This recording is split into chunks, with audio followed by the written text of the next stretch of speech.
நாளைக்கான வீடியோ தாங்க வந்திருக்கு. வீடியோ வந்து சூப்பரா இருந்துச்சு அப்படின்னு தாங்க சொல்லணும். நம்ம மாயா வந்து மாசமா இருக்காங்கல்ல, அது வந்து வெளி வந்துருச்சு அப்படின்னு தாங்க சொல்லணும். இன்னொரு பக்கம் பார்த்தா, நம்ம கிரணை வந்து கௌதம் தெரிச்சு ஓட விடுறாரு அப்படின்னு தாங்க சொல்லணும். அதெல்லாம் பார்க்குறக்கு சேனலை மட்டும் மறக்காமல் லைக் அண்ட் சப்ஸ்கிரைப் மட்டும் பண்ணிடுங்க. ஃபஸ்ட்டு எடுத்த உடனே வந்து வெளியில் வந்து நம்ம இவங்க வாந்தி எடுக்க ஆரம்பிச்சிடுறாங்க. நம்ம மாயா வந்து வாந்தி எடுத்துக்கிட்டு இருக்காங்க. உடனே வீட்டுக்குள்ளே கூப்பிட்டு வந்துடுறாங்க. என்ன வாந்தி எடுக்கா, என்னாச்சுன்னு சொல்லிட்டு குடும்பத்தில் எல்லாருமே பார்த்துக்கிட்டு இருக்காங்க. அப்போ தான் கௌதம் வந்து வராரு. ஏய் மாயா, என்ன வாந்தி எடுத்துக்கிட்டு இருக்க, என்னாச்சு அப்படிங்கிற மாதிரி சொன்னோடனே மாயா வந்து மனசுக்குள்ளேயே யோசிச்சுக்கிட்டு இருக்காங்க. ஐயையோ, நம்ம மாசமாக இருக்கிறது வந்து எல்லாத்துக்கும் தெரிஞ்சு போயிடும் போலயே, இப்போ என்ன பண்ணுறது அப்படின்னு சொல்லிட்டு அவங்க ஒரு பக்கம் யோசிச்சுக்கிட்டு இருக்காங்க. அப்போ வந்து ரேணுகா வந்து எடுத்து கொடுக்காங்க. என்ன மாப்பிள்ள, இது ஒன்றும் கிடையாது, நேற்று வந்து கறியெல்லாம் சாப்பிட்டோம்ல, அது வந்து கொஞ்சம் ஃபுட் பாய்சன் ஆகிருக்கும், அதனால் வயிறு கோளாறாக இருக்கும், இஞ்சி டீ வச்சு கொடுக்கேன், அதை குடித்தா சரியாயிரும் அப்படிங்கிற மாதிரி சொல்கிறாங்க. என்னத்தை நீங்கள் வயிற்றில் உள்ள பிரச்சனை வந்து உடனே பார்த்துடணும், முத்தி போயிடுச்சுன்னா பெரிய பிரச்சனையாயிரும், அதனால் உடனே டாக்டரை கூப்பிட்டு வந்து என்ன ஏதுன்னு செக் பண்ணிடுவோம் அப்படிங்கிற மாதிரி சொல்கிறாங்க.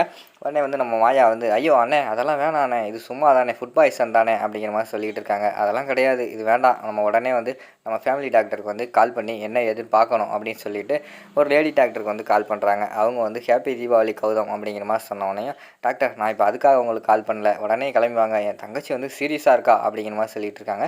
என்ன கௌதம் ஆச்சு, என்ன சீரியஸாக இருக்காங்களா அப்படிங்கிற மாதிரி சொன்னோடனே, ஆமாம் டாக்டர், உடனே நீ அட்ரஸ் அனுப்புகிறேன், உடனே வீட்டுக்கு வாங்க அப்படிங்கிற மாதிரி சொன்னோடனே சரின்னு சொல்லிட்டு டாக்டர் வந்து காரில் ஏறி கிளம்பி வந்துடுறாங்க. வந்தோடனே பார்த்தா அவங்க நல்லா தான் உட்காந்துருக்காங்க. என்ன கௌதம் சீரியஸ்ன்னு சொன்னீங்க, நல்லா தானே உட்காந்துருக்காங்க அப்படிங்கிற மாதிரி சொல்கிறாங்க. இல்லை டாக்டர், என்னோடய தங்கச்சிக்கு வந்து வயிறு வலி, உடனே பார்க்கணும் அப்படிங்கிற மாதிரி சொல்கிறாங்க. ஏமா வயிறு வலியா அப்படிங்கிற மாதிரி வந்து மாயா கிட்டே கேட்காங்க. மாயா வந்து சொல்கிறாங்க, அதெல்லாம் ஒன்றும் இல்லை டாக்டர், சரியாயிடுச்சு, எனக்கு ஒன்றும் பிரச்சனை இல்லை அப்படிங்கிற மாதிரி சொன்னோடனையும் அவங்களுக்கே சரியாயிடுச்சுன்னு சொல்லிட்டாங்க. பிறகு எதுக்கு, நான் வீட்டில் வந்து கெஸ்ட்டெல்லாம் வந்திருக்காங்க, அவங்கள விட்டுட்டு நான் வந்திருக்கேன், என்ன கௌதம் விளையாடிக்கிட்டு இருக்கீங்களா அப்படிங்கிற மாதிரி வந்து டாக்டர் கேட்குறாங்க. உடனே கௌதம் வந்து சொல்கிறாங்க, டாக்டர் அவள் வந்து பொய் சொல்கிறா, உடனே கூட்டு போய் நீங்கள் செக் பண்ணி பாருங்கள் அப்படின்னு சொல்லிட்டு அவங்க வந்து சொல்கிற மாதிரி தான் காட்டிக்கிட்டு இருக்காங்க. சரிம்மா வாமா, உங்கள் அண்ணன் வந்து இவ்வளோ சொல்கிறாரே, வாங்க செக் பண்ணி பார்த்துருவோம் அப்படின்னு சொல்லிட்டு ரூமுக்குள்ளே வந்து மாயா கூப்பிட்டு போகிறாங்க. மாயா வந்து பயத்தில் ஒரு மாதிரி பதறிட்டே போகிறாங்க. உள்ளே போன உடனேயும் ஒரு இவங்க வந்து செக் பண்ணிக்கிட்டு இருக்காங்க, டாக்டர் வந்து செக் பண்ணிக்கிட்டு இருக்காங்க. அப்போ வந்து மாயா வந்து அமைதியாக உட்காந்துருக்காங்க. டாக்டர் வந்து கையை பிடிச்சி கண்ணை பார்த்தே சொல்லிட்டாங்க, ஏம்மா நல்ல விஷயந்தாம்மா, நீ வந்து மாசமாக இருக்க அப்படிங்கிற மாதிரி சொல்கிறாங்க. என்ன ஒன்றும் அமைதியாக இருக்க, உனக்கு இந்த விஷயம் தெரியுமா இல்லை தெரியாதா அப்படிங்கிற மாதிரி சொன்ன உடனேயும் எனக்கு ஆல்ரெடி தெரியும் டாக்டர் அப்படிங்கிற மாதிரி சொன்னோடனே, அப்படின்னா ஒன்றும் பிரச்சனை இல்லை, ஆல்ரெடி தெரிஞ்சிருச்சுல, ஒன்றுமே பிரச்சனை கிடையாது, விடுங்க அப்படிங்கிற மாதிரி சொல்கிறாங்க. இதை போய் உங்கள் அண்ணன்கிட்ட சொன்னால் ரொம்ப சந்தோஷப்படுவார், உடனே கௌதம் கிட்ட சொல்கிறேன் அப்படின்னு சொல்லிட்டு டாக்டர் வந்து சொல்கிறாங்க. ஐயோ டாக்டர், அதெல்லாம் சொல்ல வேண்டாம் அப்படிங்கிற மாதிரி சொல்கிறாங்க. ஏம்மா என்னாச்சு, நீ மாதமாகி ஒரு 75லேருந்து 80 நாள் வரை ஆயிருக்குன்னு நினைக்கிறேம்மா, கரெக்டாமா அப்படிங்கிற மாதிரி சொல்கிறாங்க. ஆமாம் டாக்டர், கரெக்டு தான் அப்படிங்கிற மாதிரி வந்து மாயா சொல்கிறாங்க. பிறகு எதுக்கு வேண்டான்னு சொல்கிறேன், இதெல்லாம் நல்ல விஷயம், வீட்டுக்கு சொல்லணுமா அப்படிங்கிற மாதிரி சொல்கிறாங்க. இல்லை டாக்டர், இதை வந்து சொல்ல வேண்டாம் அப்படின்னு சொல்லிட்டு நம்ம மாயா அவ்வளோவா கேட்குறாங்க. அதான் ஏன்னு சொல்லு அப்படிங்கிற மாதிரி கேட்ட உடனேயும், இல்லை எங்களுக்கு கல்யாணம் முடிஞ்சு 30 நாள் தான் ஆகுது, நானும் ஜீவாவும் வந்து கல்யாணத்துக்கு முன்னாடியே வந்து லிவிங் ரிலேஷன்ஷிப்பில் வந்து இருந்தோம், அப்போ வந்து இது வந்து கரு வந்து ஃபார்ம் ஆயிடுச்சு அப்படிங்கிற மாதிரி சொல்கிறாங்க.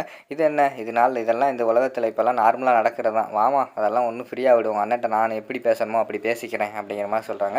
இல்லை டாக்டர் வேணாம், எங்கள் அண்ணன்கிட்ட சொன்னால் என்னை தப்பாக நினைப்பார், அதனால் வந்து நானே ஒரு நாள் பார்த்து சொல்லிக்கிறேன், இப்போதைக்கு நீங்கள் வந்து இந்த விஷயத்தை ஓப்பன் பண்ணாதீங்க அப்படிங்கிற மாதிரி சொல்கிறாங்க. சரி, என்றைக்கா இருந்தாலும் நீ சொல்லுவியா இல்லைனா அப்படிங்கிற மாதிரி சொன்னோன்னே, முடிஞ்சால் சொல்லுவேன் டாக்டர், இல்லைனா அப்படிங்கிற மாதிரி சொல்ல வராங்க. என்னது இல்லைனா கலைச்சிருவியா, இரு நானே போய் சொல்கிறேன் பாரு அப்படின்னு சொல்லிட்டு விறுவிறுன்னு டாக்டர் வந்து கோவத்தில் வெளியில் வராங்க. ஐயோ டாக்டர்னு சொல்லிட்டு பின்னாடியே வந்து நம்ம மாயா வந்து ஓடி வராங்க.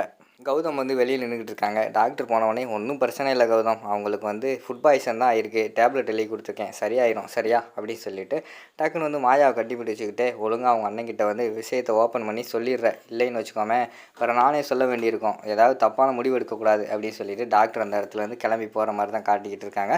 அடுத்த சீனில் சரி வாங்க பட்டாசு வெடிப்போம்னு சொல்லிட்டு எல்லாருமே வந்து கீழே வந்து பட்டாசு வெடிக்க தான் வந்துக்கிட்டு இருக்காங்க. அப்போது வந்து மாப்பிள்ளை நீங்கள் பட்டாசெல்லாம் வெடிப்பீங்களா அப்படிங்கிற மாதிரி ரேணுகா வந்து கேட்குறாங்க. என்னது பட்டாசு வெடிப்போமாவா, என் மாப்பிள்ளை பட்டாசு வெடிக்கிற அழகே தனி, அணுகுண்டு அந்த அக்குள்ளே வச்சுக்கிடுவார், புஷ்வானத்தை வந்து சட்டப்பைக்குள்ளேயே போட்டுக்கிடுவார், அது சட்டை ஓட்டவும் தான் பரவாயில்ல, அவர் அசராமல் நின்றுக்கிட்டு இருப்பார், எங்களுக்கு தான் பயமாக இருக்கும் அப்படி இப்படின்னு வந்து சந்தோஷம் வந்து பில்டப் கொடுத்துக்கிட்டு இருக்காங்க.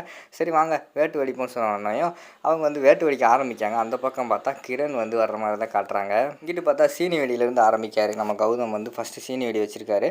அவர் அதான் அணிகுண்டை கையில் வச்சுருக்காரு. என்ன சார் ஹாப்பி தீபாவளி, என்ன பெரிய பணக்காரன்னு சொல்கிறீங்க, சீனி வெடியை கையில் வச்சுக்கிட்டு இருக்கீங்களே, அணுகுண்டு நம்மக்கிட்ட இருக்குது வேணுமா மாமா போடுறீங்களா அப்படின்னு சொல்கிறாங்க. வேண்டாம் அப்படிங்கிற மாதிரி கௌதம் சொல்லிடுறாரு. சரின்னு சொல்லிட்டு டக்குன்னு பார்த்தா அணுகுண்டை வந்து கையில் பிடிச்சி தூக்கி கௌதம் வைக்கிற சைடு தூக்கி எறிஞ்சிடுறாரு. என்ன சார் வேட்டுக்கு இப்படி பயந்து ஓடுறீங்களே அப்படின்னு சொல்லிட்டு கிண்டல் பண்ணிக்கிட்டு இருக்காங்க. சரி சார் வாங்க, உங்களுக்கு ஏற்ற மாதிரி துப்பாக்கி வச்சுருக்கேன், கேப் ரோலும் இருக்குது, வாங்க அதை வச்சு தீபாவளி சுட்டு கொண்டாடுங்க அப்படிங்கிற மாதிரி சொல்லிட்டு கிண்டல் பண்ணிக்கிட்டு இருக்காங்க. உடனே நம்ம கௌதம் வந்து நம்ம அரவிந்தை வந்து பார்க்காங்க. அவர் விறுவிறுன்னு போகிறாரு.